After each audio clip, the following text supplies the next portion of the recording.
Alright, what's up guys? Today I have a special video for you guys because we have finally uncovered, or at least Tesla has finally decided to show us, the refreshed Model S. So before we get started, like and subscribe if you haven't already, as it greatly helps out the channel.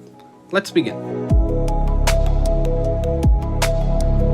So first of all, let's look at the exterior of the car. Now the exterior looks pretty much the same. Really, the only big difference you can see is the grille, or the front. And the reason for that is because it probably needs more cooling. Now this is the Tesla Model S PLAID edition, and obviously because this car has some crazy performance numbers, less than 2 seconds 0 to 60, which would be a first for a production vehicle. Now something else you might have realized while looking at this image is that the trim is blacked out, so I'm guessing Tesla's going all out, ditching chrome and just going full black trim from now on. Now let's look at the interior, where arguably they have the biggest update so far, and let me tell you, it looks beautiful. So talking about the interior actually has 3 displays. So they're saying a resolution of 2200 by 1300, ultra bright, good specs. So basically really good. Then they also have gaming available on, I'm guessing, both screens, the front and the back, with up to 10 teraflops of processing power,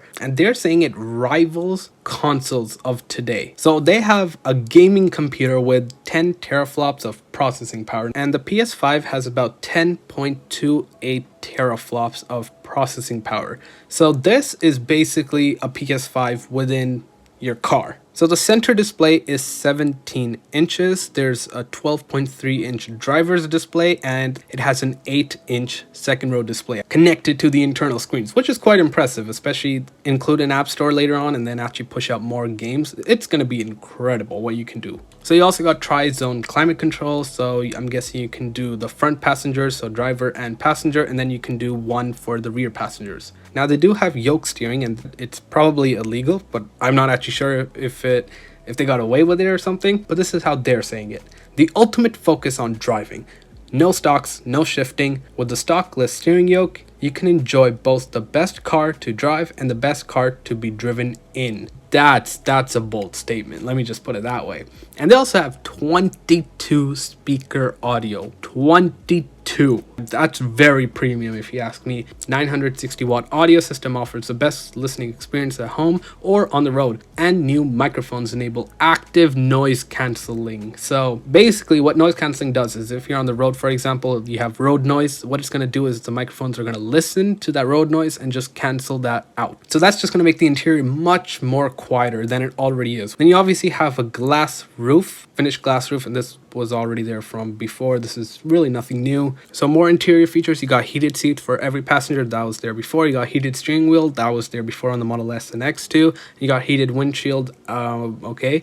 Ventilated front seating. Now they did have that for a small little time, but they got rid of it pretty quickly for some reason. A tri-zone airwave cabin conditioning, they had that before. HEPA air filtration system, they had that before. Custom driver profiles with automatic easy entry and exit, they also had that before.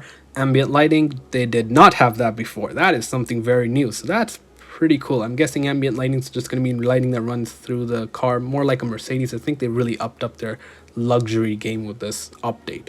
It's impressive. Tinted glass roof, that was there before. Ultraviolet infrared protection on all glass, that was there before. Front center console with sliding cup holders and storage, again they had that before. Second row stowable centers armrest with integrated storage and wireless charging, they did not have that before, and I did not know that that was wireless charging, so that's new. Automatic opening and closing of rear liftgate, they also had that before. Automatic dimming and power folding heated side mirrors, they also had that before. 28 cubic feet of cargo space and secure front, they also had that before. Wireless and USB fast charging for every passenger, which is quite impressive because you can actually charge a laptop using the USB chargers in there.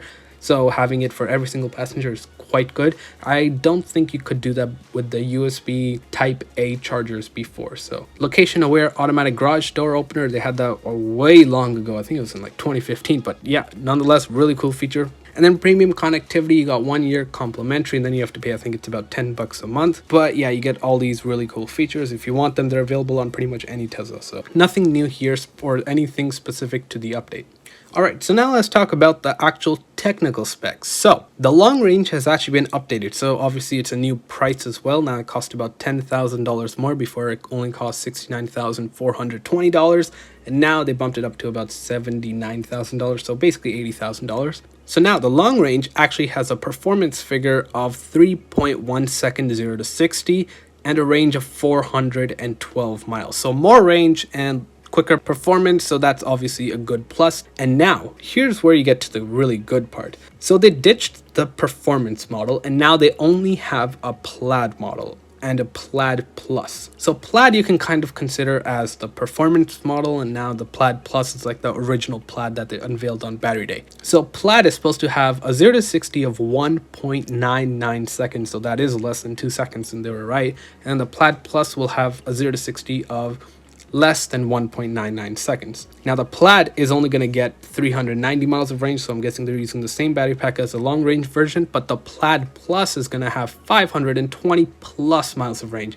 Whenever they add plus, you can assume it's already 10 or 20, maybe even 30 miles more range initially. That's usually how they do it. So this could very well be just a 550 mile range performance, or sorry, plaid plus Model S. So the top speed of the long range is 155 miles an hour. That was the same before, it's capped at 155. Now the plaid gets 200 miles an hour and the plaid plus also gets 200 miles an hour, which I don't know where you're going to go 200 miles an hour, but I guess for those people who are on the Autobahn, and you know, Germany is really going to love this update. 520 miles of range, 200 miles an hour, that's really good. That's exceptional, really. Okay, so what are the prices? Well, the prices for the long range, like I was saying, is $79,000, $990. The plaid model cost $119,990. That's about $40,000 more than the long range. And then the plaid plus model cost $139,000, $990. So that's about $140,000. So basically $80,000. And then the plaid model is $120K.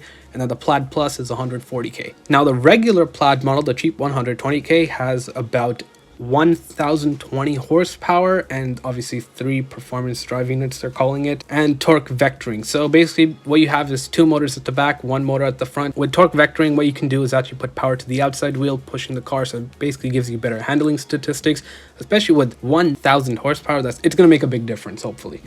Now the plaid plus has over 1100 horsepower, which is even more. That's probably about 100 horsepower more than the other version. And then again, same thing, 3 high performance drive units. You got torque vectoring, 0 to 60 of less than 1.99 and a quarter mile of 9 seconds, or less than 9 seconds. So apparently this should be the quickest 0 to 60 mile an hour and quarter mile acceleration of any production car ever, at least until the Tesla Roadster comes out.